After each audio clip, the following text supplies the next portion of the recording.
Welcome to our journey through time, today focusing on the life of Siddhartha Gautama, the man who would become Buddha. Born in the verdant realms of Lumbini, nestled in what we now know as Nepal, Siddhartha was not just another child. He was the son of King Suddhodana and Queen Maya, a prince destined for greatness. His life from the start was one of luxury and privilege. Wrapped in the comforts of his royal lineage and sheltered from the harsh realities of the world, he was raised amidst the grandeur of palaces and the indulgences of a prince. Yet, even in these early years, a prophecy loomed over his future. A seer had foretold one of two paths for Siddhartha. Either he would become a great king, expanding his father's kingdom, or he would renounce it all to become a spiritual leader. Born a prince, Siddhartha's life was set to follow a certain path, but destiny had other plans. The young prince's life took a turn when he encountered the realities of human suffering. Siddhartha Gautama, a prince cocooned within the luxury of his palace walls, had never seen the world beyond the royal comfort. But everything changed when he decided to step out of his palace and witness the harsh realities of life. His first encounter was with an old man, a stark symbol of aging and the inevitability of time. The second meeting was with a diseased person, showing him the pain and suffering humans endure. His third encounter was the most profound one, a corpse, confronting him with the ultimate reality, death. But it was his fourth encounter with a monk living in spiritual peace amid these hardships that sparked a revelation. These encounters exposed Siddhartha to suffering, aging, death and spiritual peace for the first time, shaking the foundations of his princely life. Witnessing life's harsh realities, Siddhartha decided to seek the solution to human suffering. In the prime of his life, Siddhartha left his palace, wife and newborn son. His heart heavy with the burden of life's suffering, he resolved to seek a way to end it.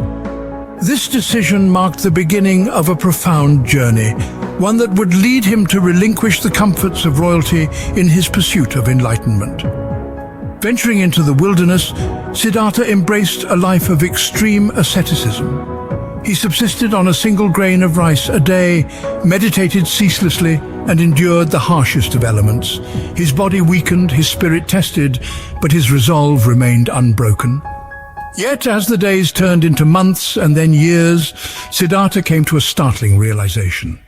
The path to enlightenment was not to be found in self-mortification. The suffering he experienced was no different from the suffering he had witnessed in his palace. Despite his efforts, Siddhartha found that extreme deprivation was not the path to enlightenment. Siddhartha then chose a new path, the middle way. This was a path of moderation, a balance between the extremes of self-indulgence and self-mortification. Siddhartha realized that neither the luxuries of his royal life nor the severe asceticism he had practiced would lead to enlightenment. What he needed was a middle ground, a path that balanced physical well-being and spiritual development. This realization led Siddhartha to the town of Bodh Gaya, where he sat under a tree later known as the Bodhi tree, determined not to rise until he had found the truth. As he meditated, he was confronted by Mara, the demon of desire. Mara tried to distract Siddhartha from his path with visions of beautiful women, threats of violence, and promises of worldly power. But Siddhartha stayed firm, his mind clear and focused. As Siddhartha meditated, he moved through higher states of consciousness, finally reaching a state of profound understanding known as enlightenment. In this moment, he saw the truth of suffering, its causes, and how to overcome it. He realized that all things are interconnected, impermanent, and devoid of a separate self. He saw a path to liberation from the cycle of birth, death, and rebirth. In the light of the rising sun, Siddhartha Gautama, the prince who had left his palace seeking the truth of life, had become something more. He was no longer Siddhartha, he was the Buddha, the enlightened one. He had found the middle way, a path of wisdom, ethical conduct and mental discipline leading to liberation.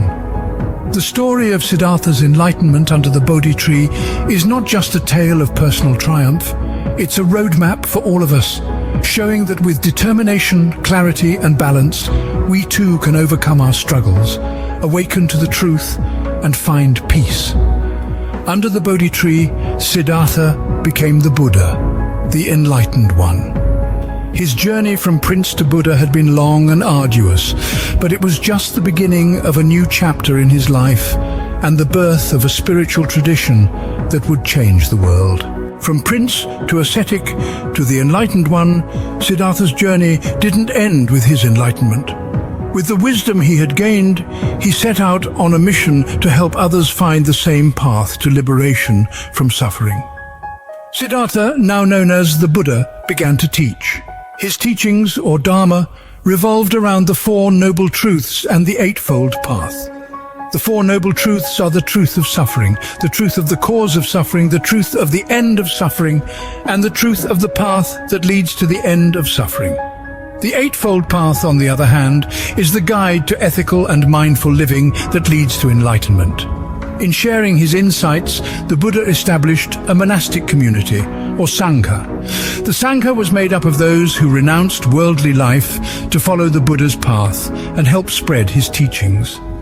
This community was crucial in preserving the Buddha's teachings and passing them down through generations.